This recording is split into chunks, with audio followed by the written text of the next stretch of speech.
400년 전 자신이라면 부산을 공격할 수 있다고 외치던 500년 전이군. 400년 전이군요. 400년 전 자신이라면 부산을 공격할 수 있다고 외치던 무능한 장수가 7천량에서 무적함대를 모두 수장시켰던 것처럼 지난 2년 동안 쌓아올린 당의 승리 방정식이 송두리째 무너져가는 것을 보면 마음이 송곳으로 찌른 듯이 아픕니다. 결국 이 정권이 위기인 것은 윤핵관이 바라는 것과 대통령이 바라는 것, 그리고 많은 당원과 국민들이 바라는 것이 전혀 일치하지 않기 때문입니다. 소위 윤핵관이라는 사람들이 모두 우리 당의 우세 지역구에서 당선된 사람들이라는 것은 결코 우연이 아닙니다. 경상도나 강원도, 강남 3구 등에서 공천만 받으면 당선될 수 있는 지역구에 출마하는 이들은 윤석열 정부의 성공을 통해서 딱히 더 얻을 것이 없는 사람들입니다.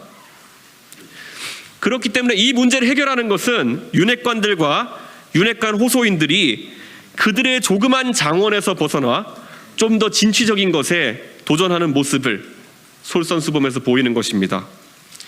윤석열 정부의 성공이라는 표현을 앵무새같이 읊는 윤핵관 여러분이 조금 더 큰 정치적 승부수를 걸기를 기대합니다.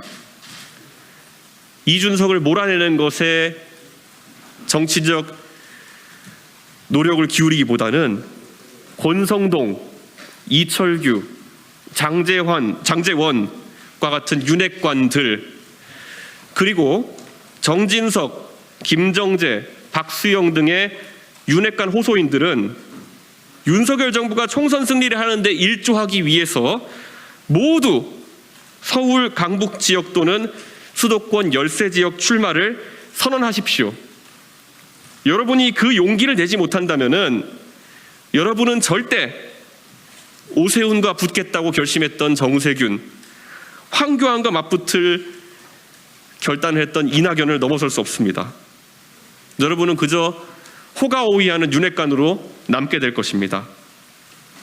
윤핵관들이 꿈꾸는 세상은 우리 당이 선거에서 이기고 국정 동력을 얻어서 미래 세대가 바라는 가치를 실현하는 그런 방향이 아닙니다. 그저 본인들이 우세 지역구에 다시 공천받는 세상을 이상향으로 그리는 것 같습니다. 그런데 국가의 미래에는 그것보다 조금 더 중요한 목표들이 있습니다. 그것을 실현하기 위해서 노력을 지속해야 합니다. 호가호위한다고 지목받는 윤핵관과 그 호소인들이 각자의 장원을 버리고 열세 지역구에 출마할 것을 선언한다면 어쩌면 저는 윤핵관과 같은 방향을 향해 손을 잡고 뛸 수 있을지도 모릅니다. 수도권에 성난 민심을 느끼면서 같은 고민을 하게 된다면은 같은 꿈을 꾸게 될 것이고 같은 지향점이 있다면 동지가 될 수도 있을 것입니다.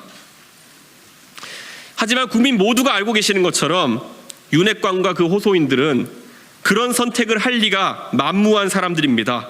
그렇기 때문에 저는 그들과 끝까지 싸울 것이고 그들이 가장 두려워하는 방식으로 가려고 합니다. 다음 주부터 더 많은 당원이 활동할 수 있는 공간을 공개하려고 합니다. 지방선거가 끝나고 당에서 프로그래머를 고용해서 추진하려고 하던 온라인상의 당원 소통 공간, 제가 직접 키보드를 잡고 프로그래머로 뛰어서 만들어내겠습니다.